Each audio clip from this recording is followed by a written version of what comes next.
जय श्री हरि। तुमेव माता च पिता तुमेव बंधुश्च सखा तुमेव विद्या द्रविणं तुमेव सर्वमं देव देव। वासुदेव सुतं देवं कंसचाणूरमर्दनं देवकी परमानंदं कृष्णं वंदे जगद्गुरुं। कृष्णं वंदे जगद्गुरुं। जय श्री हरि। प्रभु, आप सबों ने श्रीमद् भगवत गीता के अध्याय 7 के श्लोक 1 से 6 तक का श्रवण किया, जिसमें प्रभु ने परा और अपरा प्रकृतियों का स्वरूप बतलाया। साथ ही उन्होंने अपने समग्र रूप के ज्ञान विज्ञान को कहने की प्रतिज्ञा की और अपने उस स्वरूप को तत्व से जानने की दुर्लभता का उन्होंने प्रतिपादन किया। प्रभु, अब श्रीमद् भगवत गीता के 7वां अध्याय का 7वें श्लोक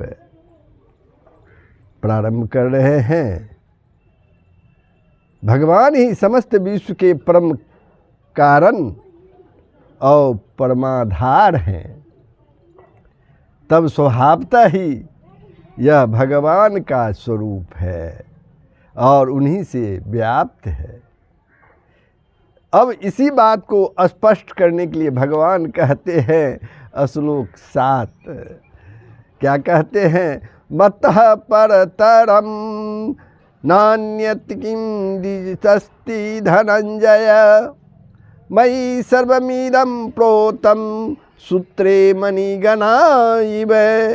महतः परतरं न अन्यत् किंचित् अस्ति धनंजय मयि सर्वम् इदं प्रोतं सूत्रे मणिगणा इव।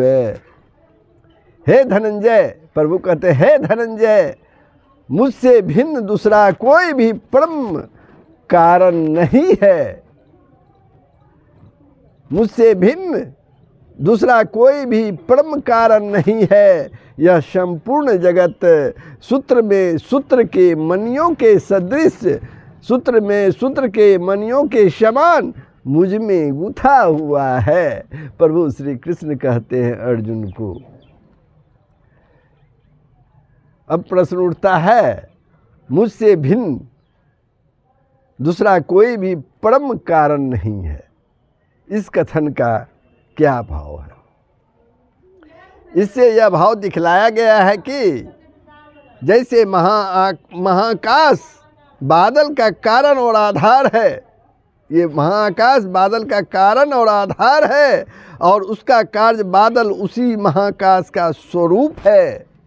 वास्तव में वह अपने कारण से कुछ भिन्न वस्तु नहीं है। वैसे ही परमात्मा इस जगत के कारण और आधार होने से यह जगत भी उन्हीं का स्वरूप है, यह संसार भी उन्हीं का स्वरूप है, उनसे भिन्न दूसरी वस्तु नहीं है। अतः परा और अपरा प्रकृति सब भूतों की ही कारण होते हुए भी, भूतों के कारण होते हुए भी सबका परम कारण परमात्मा है, दूसरा कोई नहीं है। अब इस श्लोक में आया है, सूत्र में सूत्र के मणियों की भांति यह जगत भगवान में कैसे गुथा हुआ है। जैसे सूत की डोरी में सूत की गांठें लगाकर उन्हें मणियाँ मानकर माला बना लेते हैं, मणियाँ मानकर माला बना लेते हैं, और जैसे उस डोरी में और गांठों के मणियों में सर्वत्र केवल सूत ही व्याप्त रहता है, उसी प्रकार यह समस्त संसार, यह सारा संसार जो है भगवान में गुथा हुआ है। मतलब यह कि भगवान ही सब में ओत प्रोत है। सूत और सूत के मणियों के दृष्टांत से भगवान ने अपने स्वरूपता और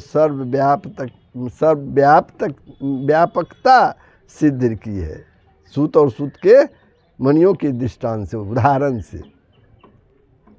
अब भगवान अगले 4 श्लोकों द्वारा इसी को भली भांति स्पष्ट करने के लिए उन प्रधान सभी वस्तुओं के नाम लेते हैं जिनसे इस विश्व की स्थिति है, और सार रूप से उन सभी को अपने ही से ही ओतप्रोत बतलाते हैं प्रभु श्री कृष्ण श्लोक आगे के श्लोकों में।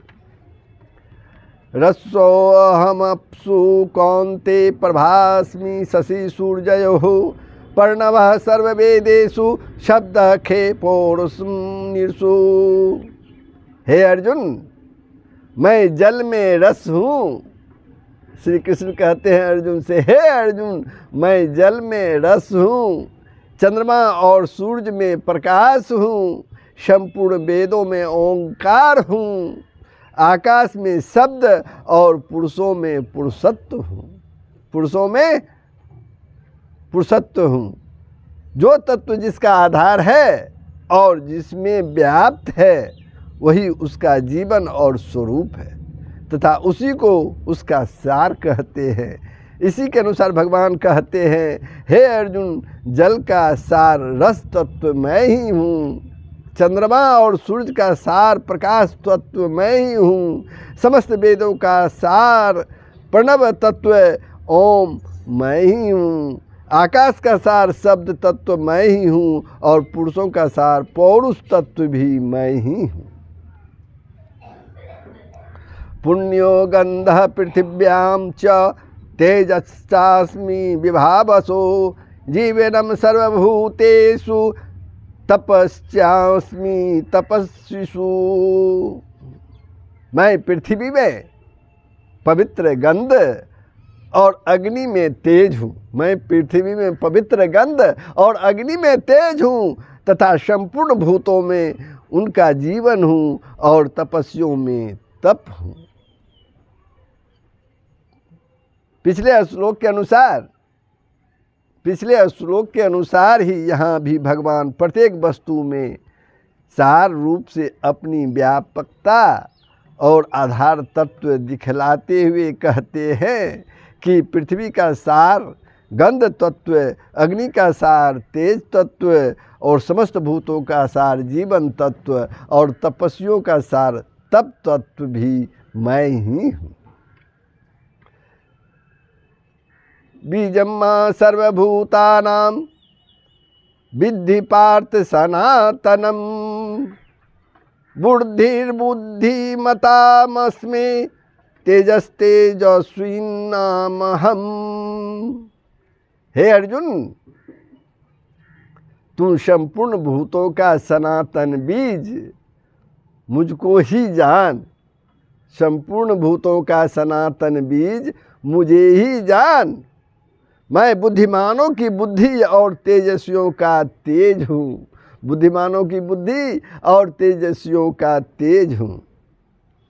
अब प्रश्न उठता है कि यहाँ सनातन बीज किसको कहा गया है, और भगवान ने उसको अपना स्वरूप किस कारण से बतलाया है।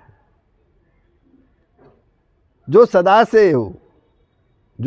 से हो तथा कभी नष्ट न हो, उसे सनातन कहते हैं। जो सदा से हो और कभी नष्ट न हो, उसे सनातन कहते हैं। भगवान ही समस्त चराचर भूत प्राणियों के परम आधार है, और उन्हीं से सबकी उत्पत्ति होती है। अतः वे ही सबके सनातन बीज हैं, और इसलिए ऐसा कहा है।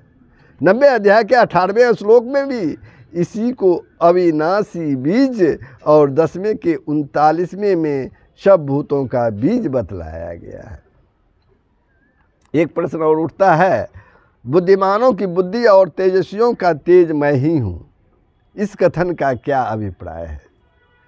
संपूर्ण पदार्थों का निश्चय करने वाली और मन इंद्रियों को अपने शासन में रखकर उसका संचालन करने वाली अंतःकरण की जो परिशुद्ध बोधमयी शक्ति है, अंतःकरण की जो परिशुद्ध बोधमयी शक्ति है, उसे बुद्धि कहते हैं।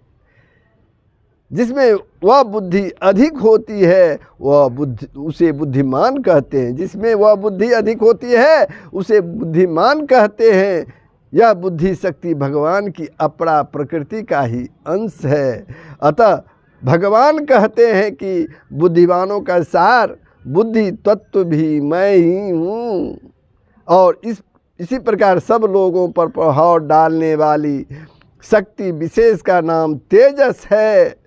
यह तेजस तत्व जिसमें विशेष होता है उसे लोग तेजस्वी कहते हैं। वह तेज भी भगवान की अपरा प्रकृति का ही एक अंश है, एक भाग है। इसलिए भगवान ने इन दोनों को अपना स्वरूप बतलाया है।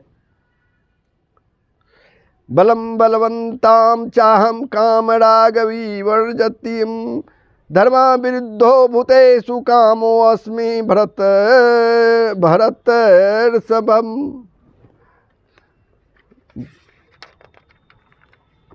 बलम बलवाताम च अहम कामरागवी वर्जितम धर्मा विरुद्ध भूतेषु काम अस्मि भरतर सब। हे भरत श्रेष्ठ, प्रभु कहते हैं हे भरत श्रेष्ठ, मैं बलवानों का आसक्ति और कामनाओं से रहित बल अर्थात सामर्थ्य हूँ और सब भूतों में धर्म के अनुकूल अर्थात शास्त्र के अनुकूल काम हूँ। जिस बल में कामना, राग, अहंकार तथा क्रोध आदि का संयोग है वह तो आसुर बल है, यानी आसुरी बल है। जिस बल का वर्णन आसुरी संपदा में किया गया है और जिसके त्यागने की बात कही गई है, इसी प्रकार धर्म विरुद्ध काम भी आसुरी संपदा का प्रधान गुण होने से समस्त अनर्थों का मूल, नरक का द्वार और त्याज्य है। काम राग युक्त बल से और धर्म विरुद्ध काम से विलक्षण विशुद्ध बल और विशुद्ध काम ही उपादेय है। भगवान भरतर सब संबोधन देकर यह संकेत कर रहे हैं कि तू भरत वंश में श्रेष्ठ है। तेरे अंदर न तो यह आसुर बल है, आसुरी बल है और न ही अर्ध मूलक दूषित काम ही है। तेरे अंदर तो कामना और आसक्ति से रहित शुद्ध बल है और धर्म से विरुद्ध विशुद्ध काम है तेरे अंदर। प्रभु श्री कृष्ण को कहते हैं बलवानों का ऐसा शुद्ध बल तत्व और भूत प्राणियों का यह विशुद्ध काम तत्व मैं ही हूँ। इस प्रकार प्रधान वस्तुओं में सार रूप से अपनी व्यापकता बतलाते हुए भगवान ने प्राक्रांत से समस्त जगत में अपनी सर्वव्यापकता और सर्व स्वरूपता सिद्ध कर दी है। अब अपने को ही त्रिगुणमय जगत का मूल कारण बतलाकर इस प्रसंग का वे उपसंहार करते हैं।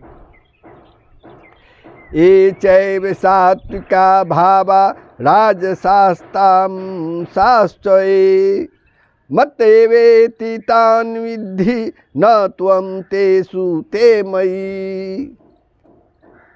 और जो भी सत्व गुण से उत्पन्न होने वाले भाव हैं और जो रजोगुण से तथा तमोगुण से होने वाले भाव हैं उन सब को तू मुझसे ही होने वाले हैं ऐसा जान, अर्जुन को कहते हैं।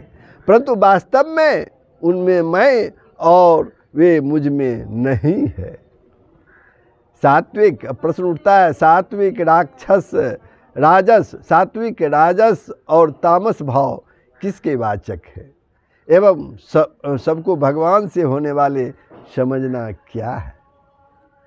मन, बुद्धि, अहंकार, इंद्रियों के विषय, तन्मात्राएं, महाभूत और समस्त गुण, अवगुण तथा कर्म आदि जितने भी भाव हैं सभी सात्विक, राजस और तामस भाव के ही अंतर्गत है। इन समस्त पदार्थों का विकास और विस्तार भगवान की अपरा प्रकृति से होता है और वह प्रकृति भगवान की है, अतः भगवान से भिन्न नहीं है। उन्होंने लीला संकेत से प्रकृति के द्वारा सबका सृजन, विस्तार और उपसंहार होता रहता है। इस प्रकार जान लेना ही उन सबको भगवान से होने वाले समझना है।